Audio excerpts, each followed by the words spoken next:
golfers, welcome to this week's newsletter. Hope you're having a good week's golf. We're now entering, again, like we said last week, into that wintry wet period, and it's the time of year where I get asked for chipping lessons the most. And I can only put that down to the fact that the squidgier top layer that we get around the fringes of the greens, within probably 20-30 yards of the green now, get a lot wetter, and when you misstrike it by a couple of millimetres, it really exposes the distance loss on the shot that you're playing.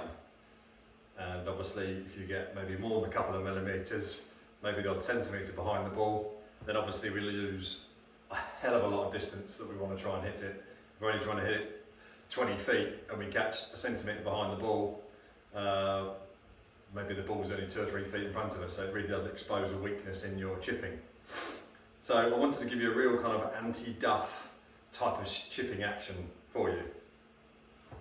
So with the kind of lush fringes that we get around here,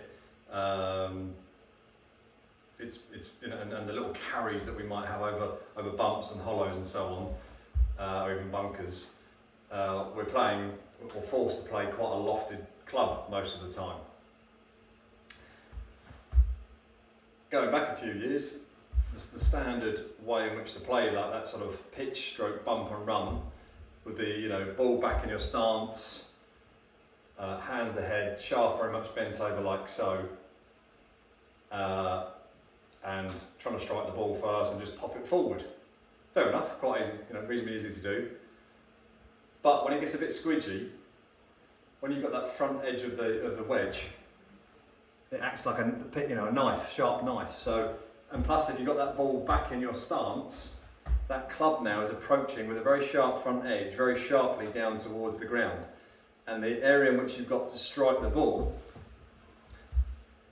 is very small. That angle of attack is very steep. And if we do get it wrong, we don't catch that ball correctly, we're going to catch that little bit of turf. Where with that front edge hitting first, it's going to stop pretty quick, and there's no way of getting that club to the ball enough to propel it to the target that we want. So it's a relatively new school of thought that we use the bounce of the club. We've got this nice wide flange at the bottom of the club, and the back edge, the bounce, sits beneath that front edge, and we want to try and make sure that as our club is getting under the equator of the ball, the back edge of the club is pretty much the lowest point in your stroke as you're meeting underneath the equator of the ball. This way, if you do catch the ground a bit before the club is then going to skid, skid stroke bounce softly through that soft turf into the back of the ball. So a simple thought to help you with that, to get away from this motion, which is fine on a hard pan, crisp fairway in the summer, because if we do catch the ground slightly before the ball, the club will just skid into the back of it, no problem. So what we're trying to do is get a similar kind of stabiliser, if you like, in our winter stroke. And so what we're going to try and make sure we do is we're going to set up with the ball fairly centred in our stance. We're going to get the club shaft rather leaning forward, just coming up vertically. And we're going to feel like the club head, as we come into impact, is level, or if not slightly going past the hands. And you'll actually hear it when I play this shot here.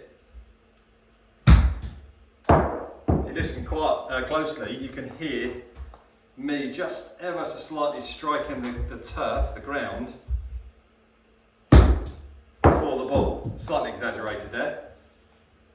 But even then, when I do play that one exaggeratedly,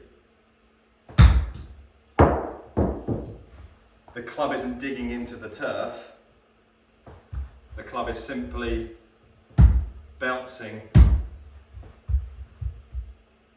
off the mat.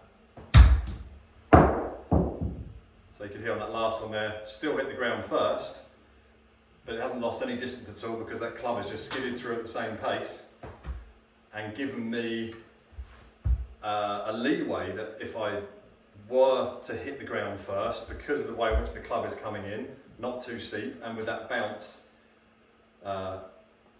striking the ground first before the front edge does, being the main key, I can just catch that ground purposely, again, slightly behind the ball, even on a wet bit of turf. I can let that club slip underneath the ball as I turn through, and I'm not losing any distance. I'm playing almost like a miniature bunker shot off the fringe of the green. Give it a go. Might be a bit new to you, you might be already doing it, but I just thought with some of the questions I had come in the shop already about how do I stop chunking a chip, that to use the bounce, to use the grind, to use the width of the sole rather than that front edge, get that shaft vertical, get the width of the sole and the bounce of the club striking the ground first before the front edge. Give it a go, and I guarantee you, you won't duff it. Even if you do catch it a little bit overly duffy, the ground first, your ball's still going to react in very much the same way. If anything, if you get really good at it, you can actually promote a bit more backspin, believe it or not, because that club is slipping underneath the ball that tiny bit quicker, and the ball is just gathering up the club face that tiny bit more. Okay, give it a go. Let me know your thoughts. If you've got any other struggles, come and give us a shout. We'll book you in and we'll have a closer look at the technique. Okay, enjoy your week's golf and we'll see you soon. Thank you.